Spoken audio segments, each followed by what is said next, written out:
Part 1. Hello నేస్తాలు, ఇవాళ ఒక మంచి కథతో మీ ముందుకు వచ్చా. అదే బన్నీ బుజ్జి. ఒక అందమైన అడవిలో బుజ్జి బన్నీ ఉండేది. ఆ బన్నీ తెల్లగా ముద్దుగా బొద్దుగా ఉండేది. కానీ బన్నీకి ఒక చిన్న సమస్య. దానికి జుట్టు చాలా ఒత్తుగా ఉంటుంది. రోజుకి ఎన్నిసార్లు దువ్వినా మళ్ళీ మళ్ళీ ముడిపడుతూనే ఉంటుంది. ఒకరోజు బన్నీ స్కూల్కి ఆలస్యం అయ్యింది. ఎందుకంటే జుట్టు మళ్ళీ ముడిపడిపోయింది. అప్పుడు అమ్మ బన్నీ వచ్చి ఇంత జుట్టు ఎందుకురా నీకు అనేసి కోపడుతుంది. ఇంకా ఇలా అయితే కాదని బన్నీకి ఒక అద్భుతమైన ఐడియా వచ్చింది. జుట్టు ఇలా అవ్వడానికి కారణం ఏంటా అని ఒక డిటెక్టివ్లా మారింది. చుట్టూ ఒక లూప్లా తిరిగి తిరిగి ఇంకా విచారించడం మొదలుపెట్టేసింది. మొదటిగా బన్నీ గిల్లిపోతు చిట్టిని కలిసింది.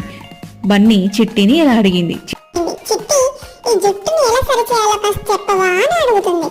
అప్పుడు చిట్టి చెప్తుంది, కానీ బన్నీకి అవి ఏమీ ఉపయోగపడవు. తర్వాత టాటాయిస్ ఆంటీ దగ్గరికి వెళ్ళింది. టాటాయిస్ ఆంటీని బన్నీ ఇలా అడిగింది. మీ జుట్టు ఎందుకు ఆంటీ ఇంత క్లియర్ గా ఉంది అని అడుగుతుంది. అప్పుడు టాటాయిస్ నాకైతే జుట్టే లేదు కదా బన్నీ, ఏంటి నువ్వు అనేసి నవ్వుతుంది.